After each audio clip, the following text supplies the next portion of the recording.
Hello everyone. आज हम लोग पढ़ेंगे इस वीडियो में NCERT class 8। Okay, NCERT class 8 science. ठीक है, आज हम लोग साइंस सेक्शन देखेंगे। ओके, तो देखिए ये वीडियो आपका बहुत ही इंपॉर्टेंट होगा, चाहे आप प्रीलिम्स हो का तैयारी कर रहे हो चाहे मेंस। ठीक है, ये जीएस पेपर के अंतर्गत आता है। तो चलिए यह वीडियो आपको अंत तक देखिए और बिल्कुल पहले की तरह इस बार भी आप पेपर और पेन लेकर ही बैठे। ठीक है, क्योंकि कुछ ऐसा चीज आएंगे जिसको आपको नोट डाउन करना होगा। तो चलिए हम लोग शुरू करते हैं पढ़ना। ये आपका चैप्टर फर्स्ट है, फसल उत्पादन एवं प्रबंधन। ठीक है, फसल उत्पादन एवं प्रबंध। ये आपका चैप्टर फर्स्ट है। बिल्कुल अभी यहाँ पे शुरू कर रहे हैं साइंस पढ़ना। ओके, चलिए आइए देखिए फसल को किस तरह से उत्पादन होता है और उसको प्रबंध मतलब किस तरह से उसको रख रखा होता है। सारे चीज़ों को हम आगे सीखेंगे। ठीक है, तो आइए शुरू करते हैं।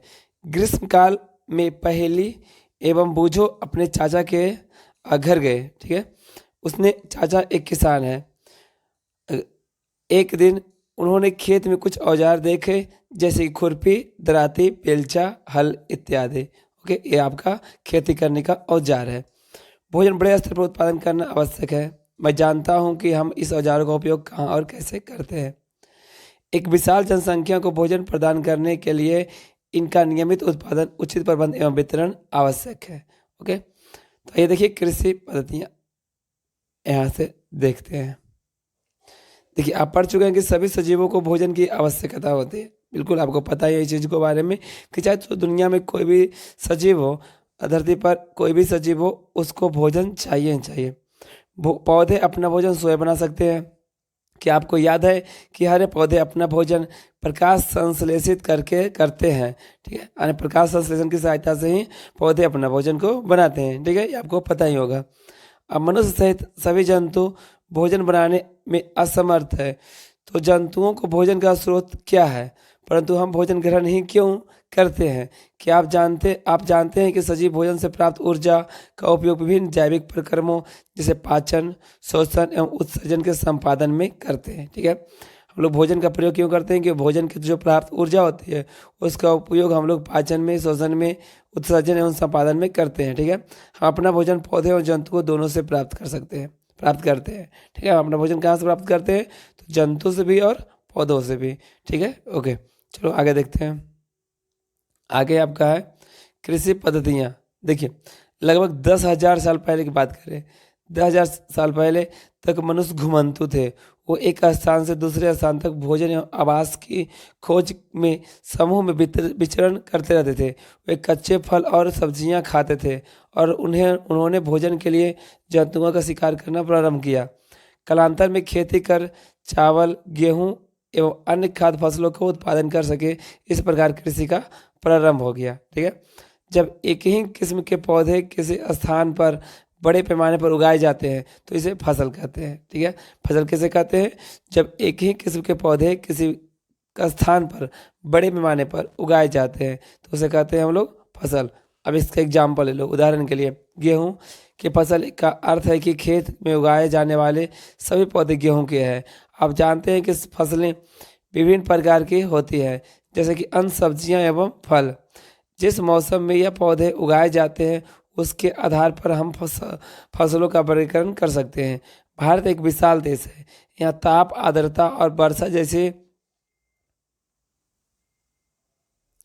ओके, एक मिनट।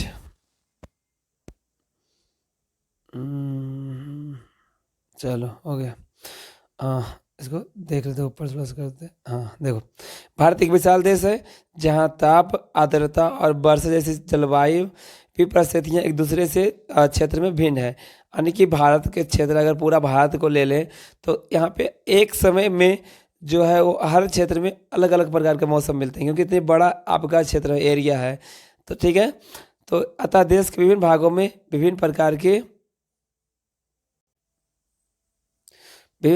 फसलें उगाई जाती है। ठीक है, इस विविधता के बावजूद मोटे तौर पर फसलों को दो वर्गों में बांटा जाता है। पहला वर्ग आपका होता है खरीफ फसल, दूसरा आपका रबी फसल। ठीक है, खरीफ फसल मतलब किसे कहेंगे? तो वह फसल जिन्हें वर्षा ऋतु में बोया जाता है। बिल्कुल इस बात को याद रख लेना ऑब्जेक्टिव में, ठीक है। हमेशा आपको बहुत बार आता है कि भैया खरीफ फसल कब बोया जाता है, तो यह वर्षा ऋतु में बोई जाती है, ठीक है। दूसरी चीज़, भारत में सामान्यतः वर्षा ऋतु कब होती है, तो जून से सितंबर तक। तो ये फसल जो है वो बोई जाती है कब से कब तक, जून से सितंबर तक। दो हो गया, पहला खरीफ फसल कब बोई जाती है, वर्षा ऋतु में। वर्षा ऋतु मतलब कब, तो जून से सितंबर तक। तीसरा सबसे इम्पोर्टेंट, अब इसके अंतर्गत कौन कौन आते हैं, धान हो गया, मक्का, सोयाबीन, मूंगफली, कपास इत्यादि। ये जो फसलें हैं, आपका कौन सा फसल, ये आपका हो गया खरीफ फसल, ठीक है। ध्यान देना, बिल्कुल नोट कर, इसको नोट डाउन ही कर लो। नेक्स्ट चलो चलते हैं। देखो रबी फसल कब होगी, शीत ऋतु मतलब ठंडा के मौसम में। ये आपका आता है कब, अक्टूबर से मार्च तक। अक्टूबर से मार्च तक आपका रबी फसल होता है, उगाई जाती है, ठीक है। इसके अंतर्गत फसलें रबी फसलें कहलाते हैं। गेहूँ, इसके में कौन कौन आता है, तो गेहूँ, चना, मटर, सरसों तथा अलसी रबी फसल के उदाहरण है, ठीक है। इसे जो फसल है आपका रबी फसल कहलाती है, जो कि ठंड के दिनों में आपको मिलेगी, ठीक है। इसके अलावा कई स्थानों पर दालें और सब्जियां ग्रीष्म में उगाई जाती हैं, ठीक है। आगे देखिए, देखिए फसल उगाने के लिए किसान को अनेक क्रियाकलाप सामयिक अवधि में करने पड़ते हैं। कोई भी किसान अगर होगा तो उसको ये सब चीज़ें पता होगी कि फसल उगाने के लिए क्या क्या करना पड़ता है, ठीक है। देखिए आगे, आप देखेंगे कि ये क्रियाकलाप इस प्रकार से जिसका उपयोग माली अथवा आप सजावटी पौधों को उगाने के लिए करते हैं। क्रियाकलाप अथवा या कृषि पद्धतियाँ जो आगे दिए गए हैं, देखिए कृषि पद्धतियाँ क्या है। देखो, कोई भी फसल जब उगाते हैं, जब कुछ भी किसी किसान फसल उगाता है, तो ये जो क्रियाकलाप है उससे अंतर्गत ही वो करता है। सबसे पहले मिट्टी को तैयार करता है, ठीक है। अगर एक बार मिट्टी तैयार हो गई तो बुआई कर दो, फिर एक बार बुआई हो गया तो खाद में उर्वरक देते हैं ताकि उसको पोषक पोषक तत्व मिले और उसकी वृद्धि हो, ठीक है। फिर बार बार सिंचाई करना पड़ता है हमको समय के अनुसार। फिर खत बार बार से सुरक्षा, मतलब कोई और पौधे वहाँ पे जो हमको जरूर नहीं चाहिए वो अगर उगाते हैं तो उसको हटा देते हैं किसी तरह से। छठा, उसके बाद फिर अगर पौधा तैयार हो गया तो उसको कटाई कर दीजिए। कटाई करके लाके एक जगह फसल को भंडारण कर दो, जो उससे बीज निकला, जो भी चीज़ें निकली उसको क्या कर दो, भंडारण मतलब एक जगह जाके स्टोर कर दो अच्छे तरीके से, तो भंडारण। तो इतनी सारी पद्धतियाँ जो है फसल तैयार करने के लिए करना पड़ता है, ठीक है। तो सबसे पहला चीज़ क्या है, मिट्टी तैयार करना। देखते हैं कैसे होता है तैयार। फसल उगाने से पहले मिट्टी तैयार करना प्रथम चरण है, ठीक है। मिट्टी को पलटना तथा इसे पोला बनाना कृषि का अत्यंत महत्वपूर्ण कार्य है। इसमें जड़ें भूमि में गहराई तक जा सकती है। हम लोग मिट्टी को इसलिए, देखो खेत को जोता क्यों जाता है, खेत को जोता इसलिए जाता है ताकि जो पौधे वो नीचे, जड़ जो है वो नीचे तक जाए, ठीक है। जिससे उसको उर्वरक शक्ति ज़्यादा मिले, उसको ताकत जो है वो ज़्यादा मिलेगा, तो वो उसमें वृद्धि ज़्यादा होगी। पोली मिट्टी में गहराई में धंसी जड़ें भी सरलता से शोषण कर सकती है। पोली मिट्टी किस प्रकार पौधों को जड़ों की सरलता से शोषण करने में सहायक होते हैं। तो देखिए, खेत को जोतने का एक और तरीका है, एक और इसे इसलिए जोतते हैं ताकि वो पौधों को शोषण, पेड़ के अंदर जो जड़ नीचे होगा तो शोषण करने में प्रॉब्लम नहीं होगी। पोली मिट्टी मिट्टी में रहने वाले केंचुए और सूक्ष्मजीव को वृद्धि करने में सहायता करती है। यह जीव किसानों के मित्र है। जो केंचुए होते हैं या छोटे छोटे सूक्ष्म जीव होते हैं, वो एक तरह से किसान के क्या होते हैं, मित्र होते हैं, ठीक है। क्योंकि यह मिट्टी को और पलटकर पोला करते हैं और ह्यूमस बनाते हैं। परंतु मिट्टी को पलटना और पोला करना क्यों आवश्यक है, आगे देखिए। अपने पिछली कक्षाओं में पढ़ चुके हैं कि मिट्टी में खनिज, जल, वायु एवं कुछ सजीव होते हैं। इसके अतिरिक्त मृत पौधे एवं जंतु भी मिट्टी में पाए जाते हैं। कुछ अपघटित होते हैं। इस प्रक्रम में मृत जीवों में पाए जाने वाले पोषक मिट्टी में नियुक्त होते हैं। यह पोषक पौधे द्वारा अवशोषित किए जाते हैं। क्योंकि ऊपरी परत के कुछ सेंटीमीटर की मिट्टी ही पौधे की वृद्धि में सहायक है। इसे उलटने पलटने से, पोला करने से पोषक पदार्थ ऊपर आ जाते हैं और पौधे इस पोषक पदार्थ का उपयोग कर सकते हैं, ठीक है।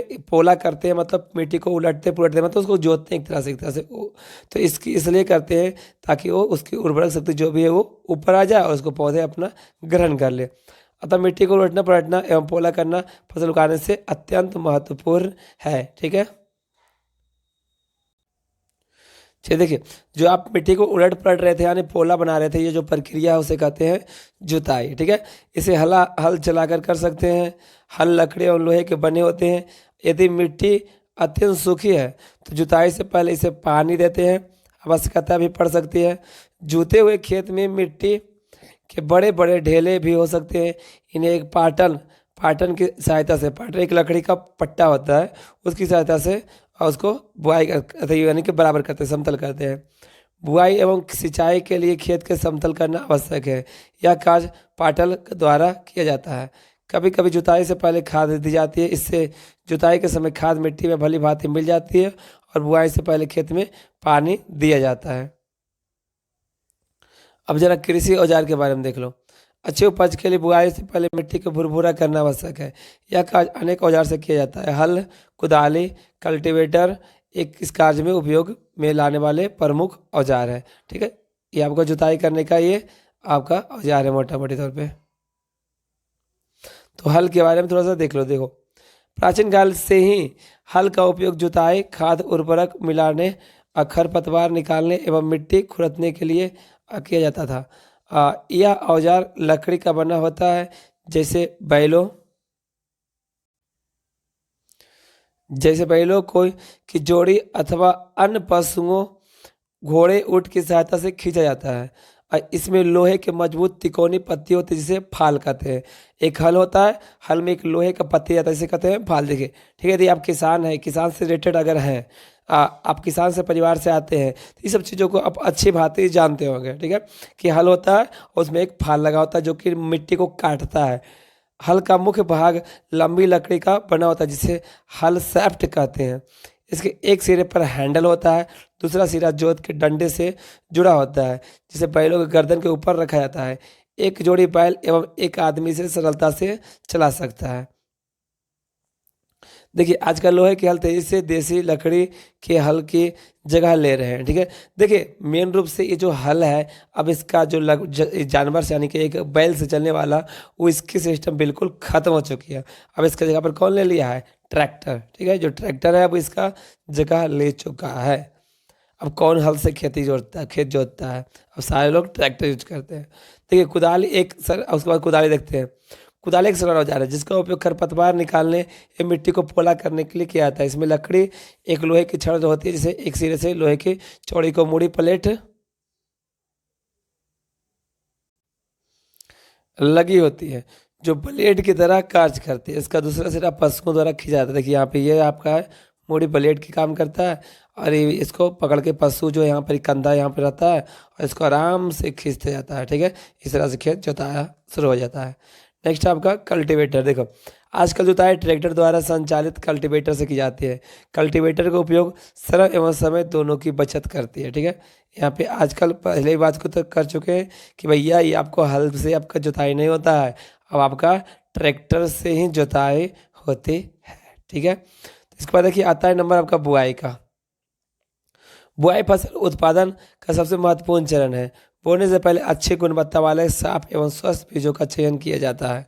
किसान अधिक उपज देने वाले बीजों को प्राथमिकता देते हैं, जिसको बोलते हैं हाइब्रिड। ठीक है, क्योंकि ज़्यादा फसल आपको ये देता है। देखिए, कुछ बीज जल के ऊपर तैरने लगते हैं। जो बीज पानी में बैठ जाते हैं वे हल्के हैं या भारी हैं। क्षतिग्रस्त बीज जो होता है वो खोखले हो जाते हैं और इस कारण हल्के होते हैं अतः जल पर तैरने लगते हैं। अच्छे और स्वस्थ बीजों का क्षतिग्रस्त बीजों को अलग करने की यह एक अच्छी विधि है। बुआई से पहले बीज को बोने के औजारों के बारे में जानना आपका आवश्यक है। देखिए, वह कुछ ऐसे औजार जिससे बीज बोया जाता है। देखिए, परंपरागत रूप से बीजों की बुआई में इस्तेमाल किया जाने वाला, ये देखिए कीप है। ठीक है, यहाँ से कीप आपका कीप का आकार का होता है। बीजों को कीप के अंदर डालते हैं, तो इसमें बीज डालते हैं और या 2 या 3 नुकीले सिरे वाले पाइपों से गुजरते हैं। ये सिरे मिट्टी के भेद कर बीज को स्थापित करते हैं। यहाँ पे देखिए, इस तरह से मिट्टी को भेद कर यहाँ से आता है मिट्टी और इसके अंदर आपका 2-3 पाइप लगा रहता है जिसके ज़मीन के अंदर मिट्टी आपका बीज है वो चला जाता है आराम से। ठीक है, तो इस तरह से आपका बुआई होता है। ये परंपरागत स्रोत ये तरीका है बुआई करने का। आगे आपका है सीड ड्रिल। ठीक है, सीड ड्रिल आजकल बुआई के लिए ट्रैक्टर द्वारा संचालित ड्रिल सीड ड्रिल का उपयोग होता है। इसके द्वारा बीजों में समान दूरी एवं गहराई बनी रहती है। यह सुनिश्चित करता है कि बुआई के बाद बीज मिट्टी द्वारा ढक जाए। इसके बीजों को पक्षियों द्वारा खाए जाने से रोका जा सकता है। सीड ड्रिल द्वारा बुआई करते समय समय और श्रम दोनों की बचत होती है। देखिए सीड ड्रिल का किस तरह से बुआई होता है। देखो यहाँ पे आपका हल है जो कि ट्रैक्टर द्वारा होता है, लगा होता है। यहाँ पर आपको बीज डाल देते हैं और ये देखिए इधर से हर एक एरिया में आपका चला जाता है ज़मीन के अंदर। ठीक है, तो इस तरह से ये बुआई होती है सीड ड्रिल द्वारा। ठीक है, अब देखिए पौधों को अत्यधिक घने होने से रोकने के लिए बीजों के बीच उचित दूरी होना अत्यंत महत्वपूर्ण है। इससे क्या होगा कि पौधे अगर आसपास होंगे, ज़्यादा घना होंगे, उसको पोषक तत्व उतनी मिल नहीं पाएगी, इसलिए फसल ज़्यादा आपका हो नहीं पाएगा। पौधों को सूरज का प्रकाश, पोषक जल पर्याप्त मात्रा में प्राप्त होता है। अधिक घनेपन रोकने के लिए कुछ पौधों को निकालकर हटा दिया जाता है। तो खाद एवं उर्वरक मिलाना, वह पदार्थ जिन्हें मिट्टी में पोषक स्तर बनाए रखने के लिए मिलाया जाता है उन्हें खाद एवं उर्वरक कहते हैं। ठीक है, खाद एवं उर्वरक क्या है? तो वह पदार्थ जिसे मिट्टी में पोषक स्तर बनाए रखने के लिए मिलाया जाता है उसे कहते हैं हम लोग खाद। ठीक है, देखो आगे, मिट्टी फसल को खनिज पदार्थ प्रदान करती है। यह पोषक पदार्थों की वृद्धि के लिए आवश्यक है। कुछ क्षेत्रों में किसान खेत में एक के बाद दूसरी फसल उगाता रहता है। खेत कभी भी खाली नहीं छोड़े जाते हैं। कल्पना कीजिए कि पोषक का क्या होगा। फसलों को लगातार उगाने से मिट्टी में कुछ फसलों की कमी हो जाती है। इस क्षति को पूरा करने हेतु किसान खेतों में खाद देते हैं। इस प्रक्रम खाद देना कहलाता है। अपर्याप्त खाद देने से पौधे कमजोर हो जाते हैं। देखिए खाद क्या है? खाद एक कार्बनिक पदार्थ है जो कि पौधों या जंतु अवशिष्ट से प्राप्त होती है। किसान पादप एवं जंतु अवशिष्टों को एक गड्ढे में डालते जाते हैं तथा इसका अपघटन होने के लिए खुले में छोड़ देते हैं। अपघटन कुछ सूक्ष्म जीवों द्वारा होता है। अपघटित पदार्थ खाद के रूप में उपयोग किया जाता है। इसे हम लोग कहते हैं वर्मी कंपोस्ट कहते हैं। ठीक है, इसमें आपका मोटा मोटी अगर आप ग्रामीण क्षेत्र में रहते हैं तो आप जो जानवर द्वारा स्पीसीज जिसको बोलते हैं आप गोबर या कुछ भी उसका अवशिष्ट होता है उसको एक जगह इकट्ठा करते जमा करते हैं। ठीक है, फिर कुछ दिन के बाद अपघटित होकर वो एक कंपोस्ट के रूप में हो जाता है जिसको आप गेंदौरा बोलते हैं आपके अपने शब्दों में। ठीक है, पता नहीं आप अपने भाषा में क्या बोलते हैं उसको। तो वो आपका एक कंपोस्ट होता है जो कि मिट्टी को उर्वरक शक्ति को बढ़ाता है। देखिए आगे एक छोटा सा प्रयोग कर सकते हैं आप। 3 गिलास ले लीजिए। ठीक है, इसमें एक में थोड़ा मिट्टी डालिए और उसमें थोड़ा कंपोस्ट जो आपका जो जानवर का अवशिष्ट जहाँ पर जमा करके बना है कंपोस्ट वो लेके मिला के रख दीजिए। दूसरा गिलास में मिट्टी और थोड़ा खाद यूरिया जो होता है वो मिला के डाल दीजिए। तीसरा में सिर्फ मिट्टी डालिए और कुछ मत ना, सिर्फ मिट्टी, और इसमें तीनों में मूंग के थोड़ा सा दाना डाल दीजिए ताकि वो पौधे बने। अब देखिए अब 10 से 11 दिन तक छोड़ दीजिए। अब बराबर पानी देते रहिए। अब बीच में देखिए 10 से 11 दिन के बाद कि किस पौधों में वृद्धि ज़्यादा होती है। तो आप पाइएगा बी में वृद्धि ज़्यादा होती है क्योंकि जो रसायन जो आपका यूरिया यूज करते हैं वो उसमें उर्वरक शक्ति ज़्यादा होती है। ठीक है, फिर पौधे के लिए फ़ायदेमंद होती है, इसमें वृद्धि आपका ज़्यादा होगा। ठीक है, तो चलो इसको आप थोड़ा सा देख सकते हैं अगर चाहें तो। अब आगे देखते हैं। देखिए उर्वरक रासायनिक पदार्थ है जो विशेष पोषकों से समृद्ध होते हैं। वे खाद से कैसे भिन्न है? उर्वरक का उत्पादन फैक्ट्रियों में किया जाता है। उर्वरक के कुछ उदाहरण हैं urea, ammonium sulphate, super phosphate, potash, NPK. NPK बोलते हैं नाइट्रोजन, फास्फोरस और पोटेशियम। ठीक है, ये आपका क्या है? एक खाद का प्रकार है। ठीक है, एक खाद का प्रकार है। इसके उपयोग में किसानों को गेहूं, धान तथा मक्का जैसी फसलों की अच्छी उपज प्राप्त करने में सहायता मिलती है। परंतु उर्वरकों के अत्यधिक उपयोग से मिट्टी की उर्वरता में कमी आ जाती है। ठीक है, अगर ज़्यादा खाद यूज होगा कोई भी ज़मीन पे तो उसकी उर्वरकता शक्ति धीरे धीरे नष्ट हो जाएगी। ये आपको भी पता होगा। यह जल प्रदूषण का भी स्रोत बन गया है। अतः मिट्टी की उर्वरकता बनाए रखने के लिए हमें उर्वरकों के स्थान पर जैविक खाद जो कंपोस्ट होता है उसका उपयोग करना चाहिए। 2 फसलों के बीच में खेत के कुछ समय के लिए बिना कुछ उगाए छोड़ देना चाहिए, जिसको बोलते हैं परती जमीन को कुछ दिन के लिए छोड़ देना चाहिए। उसके बाद खाद के उपयोग से मिट्टी के गठन एवं जल अवशोषण क्षमता में वृद्धि होती है। इससे मिट्टी में सभी पोषकों की क्षतिपूर्ति हो जाती है। मिट्टी में पोषकों की क्षतिपूर्ति अन्य तरीका है फसल चक्रण, या एक फसल के बाद खेत में दूसरे किस्म की फसल एकांतर क्रम में उगाकर किया जा सकता है। पहले उत्तर भारत में किसान फलीदार चारा एक ऋतु में उगाते थे तथा गेहूं दूसरी ऋतु में आपको उगाते थे। इससे क्या होती थी, मिट्टी का में नाइट्रोजन का पुनः पूरण होता था। किसानों को इस पद्धति को अपनाने के लिए प्रोत्साहित किया जाता था। पिछली कक्षा में राइजोबियम बैक्टीरिया के विषय में पढ़ चुके हैं। यह फलीदार यानी लेग्यूमिनस पौधों की जड़ों में ग्रंथिकाओं में पाए जाते हैं और वायुमंडलीय नाइट्रोजन को स्थिरीकरण करते हैं।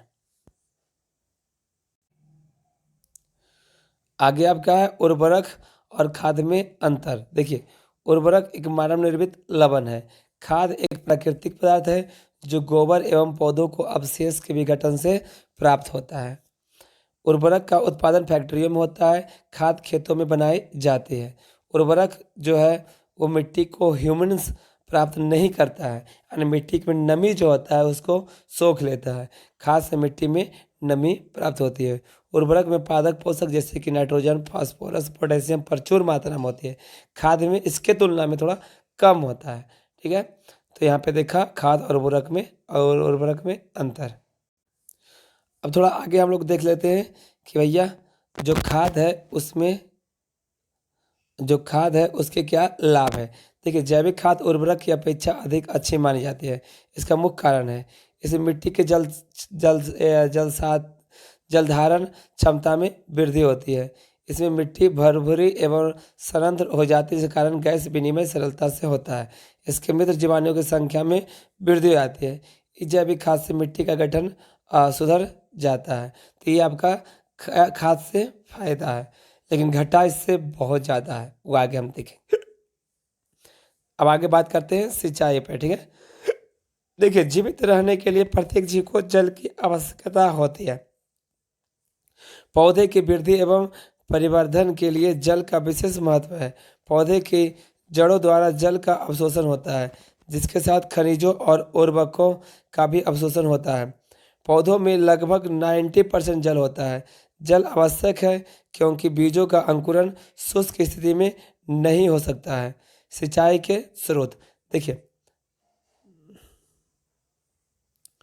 आगे इसमें है कि जल में घुले पोषक का स्थानांतरण पौधे को प्रत्येक भाग में होता है। ये जल से फायदा है कि एक बार पोषक जो आप डालते हैं खेत में, वो जल है वो हर पौधे के पास आसान से पहुंचा देता है। यह फसल की पाले एवं गर्म हवा से रक्षा भी करता है। स्वस्थ फसल वृद्धि के लिए मिट्टी की नमी को बनाए रखने के लिए खेत नियमित रूप से जल देना आवश्यक है। निश्चित अंतराल पर खेत में जल देना सिंचाई कहलाता है। सिंचाई क्या कहलाता है? निश्चित अंतराल पर खेत में जल देना। सिंचाई का समय एवं बारंबारता फसलों, मिट्टी एवं ऋतु में भिन्न होता है। गर्मी में पानी देने की परंपरा अपेक्षाकृत अधिक होती है। ऐसा क्यों?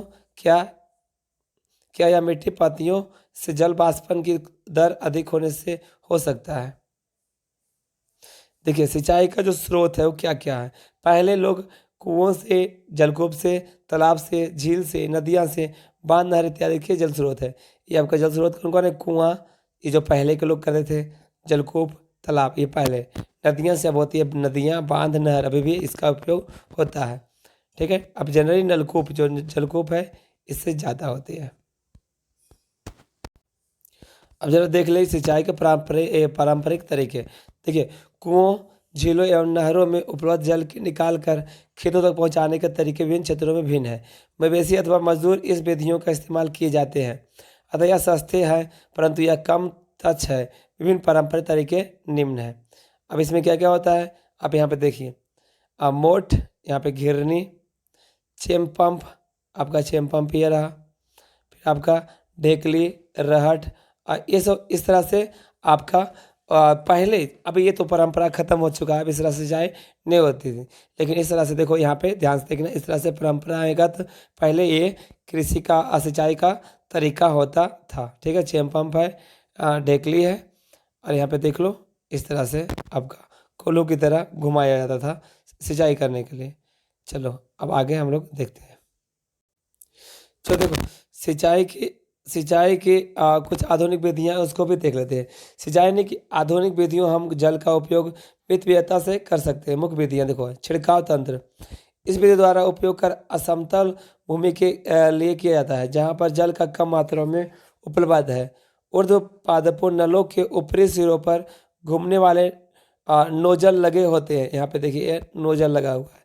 इस पादप निश्चित दूरी पर यहाँ पे निश्चित दूरी पर पाइप से जुड़े होते हैं। जब पंप की सहायता से जल मुख्य पादप पाइप में भेजा जाता है तो यह घूमते हुए नोजल से बाहर निकलता है। इसका छिड़काव पौधे पर इस प्रकार किया जाए जैसे वर्षा हो रही हो। छिड़काव लॉन, कॉफी की खेती एवं कई फसलों के लिए अत्यंत उपयोगी होता है। दूसरा है ड्रिप तंत्र। इस विधि से जल बूंद बूंद करके सीधे पौधे की जड़ों में गिरता है, जिसको बोलते हैं ड्रिप। ठीक है, इसे ड्रिप तंत्र कहते हैं। फसलदार पौधों, बगीचों एवं वृक्षों की पानी देने का यह सर्वोत्तम तरीका है। इसमें पौधों को बूंद बूंद करके जल प्राप्त होता है। इस विधि से जल बिल्कुल व्यर्थ नहीं होता है, अतः यह जल की कमी वाले क्षेत्रों के लिए वरदान है। आगे आपका है खरपतवार से सुरक्षा। ठीक है, अब देखिए जो खेत आपका होता है, खेत में कई अन्य अवांछनीय पौधे प्राकृतिक रूप से फसल के साथ उग जाते हैं। मतलब खेत में कुछ ऐसे पौधे उग जाते हैं जिसको हमारे को जरूरत होता ही नहीं है, बस वो फालतू है। इस अवांछनीय पौधे को हम लोग क्या बोलते हैं? खरपतवार कहते हैं। खरपतवार हटाने को निहाई कहते हैं। निहाई मतलब कुदारी से ऊपर हटा देते हैं उसको। निहाय आवश्यक है क्योंकि खरपतवार जल, पोषक जगह और प्रकाश को स्पर्धा कर फसल की वृद्धि पर प्रभाव डालते हैं। देखिए उससे जो मेन पौधा है उसके हिस्से का जो पोषक तत्व है वो इसको भी प्राप्त हो जाता है, जिस जो फसल है उसकी वृद्धि प्रभावित होती है। कुछ खरपतवार कटाई में भी बाधा डालते हैं तथा मनुष्य एवं पशुओं के लिए विषैले हो सकते हैं। अब देखिए खरपतवार को हटाने एवं वृद्धि को नियंत्रित करने के लिए किसान विभिन्न तरीके अपनाता है। फसल उगाने से पहले खेत जोतने से खरपतवार उखाड़ने या हटाने में सहायता मिलती है। इससे खरपतवार पौधे सूख कर मर जाते हैं और मिट्टी में मिल जाते हैं। खरपतवार हटाने का सर्वोत्तम समय उसमें पुष्पन एवं बीज बनने से पहले का होता है। खरपतवार पौधों को जहाँ हाथ से जड़ सहित उखाड़ कर अथवा भूमि के निकट से काट कर समय समय पर हटा दिया जाता है। यह कार्य खुरपी या हैरो की सहायता से किया जाता है। देखिए रसायनों के उपयोग से भी खरपतवार नियंत्रण किया जाता है, जिसे खरपतवार नाशी कहते हैं। जैसे आपका आता है 2 या 4D, खेतों में इसका छिड़काव किया जाता है जिससे हानिकारक पौधे मर जाते हैं परंतु फसल को कोई हानि नहीं होती। खरपतवार नाशी को जल में आवश्यकता अनुसार मिलाकर स्प्रेयर फुहारा की सहायता से खेत में छिड़काव आपको करते हैं। आपको जैसा कि बताया गया खरपतवार की वृद्धि के समय तथा पुष्पन एवं बीज बनने से पहले ही खरपतवार नाशी का छिड़काव करते हैं। ठीक है, खरपतवार नाशी के छिड़काव से किसान के स्वास्थ्य पर भी प्रभाव पड़ सकता है, अतः इन्हें इन रसायनों का प्रयोग सावधानी पूर्वक करना चाहिए। छिड़काव करते समय उन्हें अपना मुंह एवं नाक कान अच्छे से ढक लेना चाहिए। ठीक है, जैसा कि आपका यहाँ पे इस चित्र में दिखाया गया है। अब आगे देखिए आपका है कटाई। यहाँ पे कटाई किस तरह से होता है देखिए, फसल की कटाई एक महत्वपूर्ण कार्य है। फसल पक जाने के बाद इसे काटना कटाई कहलाता है। कटाई के दौरान या तो पौधों को खींचकर उखाड़ लेते हैं अथवा उन्हें धरातल के पास काट लेते हैं। इस अनाज फसल को पकने के लगभग 3 से 4 महीने का समय लगता है। हमारे देश में दरांती की सहायता से, जिसको हसुआ बोलते हैं, ठीक है, कटाई की जाती है अथवा इस मशीन का उपयोग किया जाता है जिसे हार्वेस्टर कहते हैं। काटे गए फसल के बीजों दानों को भूसे से अलग करना होता है, इसे थ्रेसिंग कहते हैं। इस कार्य में कंबाइंड मशीन काम करता है। ये देख आपका रहा हसुआ। यहाँ पे देखिए एक हार्वेस्टर है जो फसल को काट रहा है। ठीक है, जो हार्वेस्टर होता है, छोटे खेत वाले किसान आज अनाज के दोनों फटक फटक कर आपका कर लेते हैं। आप इसमें आगे देखेंगे। देखिए कटाई पर थोड़ा इसको देख लेते हैं। 3-4 महीनों के कठोर परिश्रम के बाद कटाई का समय आ जाता है। स्वर्णिम दानों से भरी खड़ी फसल किसानों के हृदय में उल्लास एवं अच्छे समय का भाव संचालित करता है। यह समय थोड़ा सा आराम करने एवं खुशी मनाने का, क्योंकि पिछले ऋतु पर्यंत फसल मिलता है। इसलिए भारत के सभी भागों में कटाई का समय हर्षोल्लास एवं खुशी का होता है। पुरुष एवं महिलाएं सभी मिलकर इस पर्व को मनाते हैं। कटाई ऋतु के साथ कुछ विशेष पर्व जैसे पोंगल, बैसाखी, होली, दिवाली, नवान्न एवं बिहू जैसे होते हैं। ये सब त्यौहार आपको कटाई के समय ही होते हैं, ठीक है। इसलिए किसान को खुशी होता है, क्योंकि इतने सारे 2-3-4 महीना मेहनत करता है, मेहनत करने के बाद अगर फल मिले तो इसमें खुशी तो बनता है, ठीक है। तो आगे देखते हैं हम लोग भंडारण। भंडारण क्या है, देखो। उत्पादन का भंडारण एक महत्वपूर्ण कार्य है। यदि फसल के दानों को अधिक समय तक रखना हो तो उन्हें नमी, कीट, चूहों एवं सूक्ष्म जीवों से सुरक्षित रखना होगा। ताज़ा फसल में नमी की मात्रा अधिक होती है, ठीक है। जो ताज़ा फसल होता है उसमें नमी की मात्रा क्या होती है, अधिक होती है। यदि फसल के दानों को सुखाए बिना भंडारित किया जा गया हो तो उसके खराब होने की अथवा जीवों द्वारा आक्रमण से हुए अंकुरण के लिए अनुपयोगी हो जाते हैं। अतः भंडारण से पहले दानों को धूप में सुखाना आवश्यक है, जिससे उनकी नमी कमी आ जाए। इससे उसकी कीट पीड़कों, जीवाणु एवं कवक से सुरक्षा हो जाती है। किसान अपनी फसल उत्पादन का भंडारण जूट के बोरों, धातु के बड़े पात्र में करते हैं, परंतु बीजों का बड़े पैमाने का भंडारण साइलो और भंडार गृहों द्वारा किया जाता है, ठीक है। साइलो जिसको बोलते हैं आपका कोल्ड स्टोर। अब देखिए यहाँ पे ये चित्र आपको दिखाया गया साइलो का। इसमें आपका अनाज है वो सुरक्षित रखा जाता है। अब यहाँ पे आप ये रहा, आजकल जो है वो इस तरह से जूट के बोरों में भी अनाजों को रखा जाता है, ठीक है। अब यहाँ पे आपका चैप्टर हो गया खत्म, ठीक है। ये था एक्सरसाइज फर्स्ट आपका साइंस क्लास 8 एनसीईआरटी।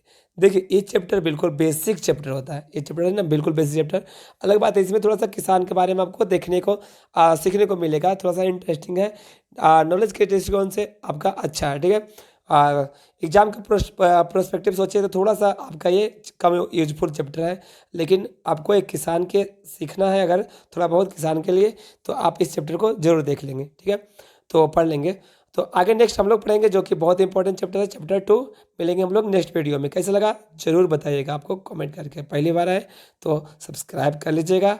नेक्स्ट आपको जब भी आपका वीडियो अपलोड होगा नोटिफिकेशन मिल जाएगा, ठीक है। तो चलिए देखने के लिए धन्यवाद।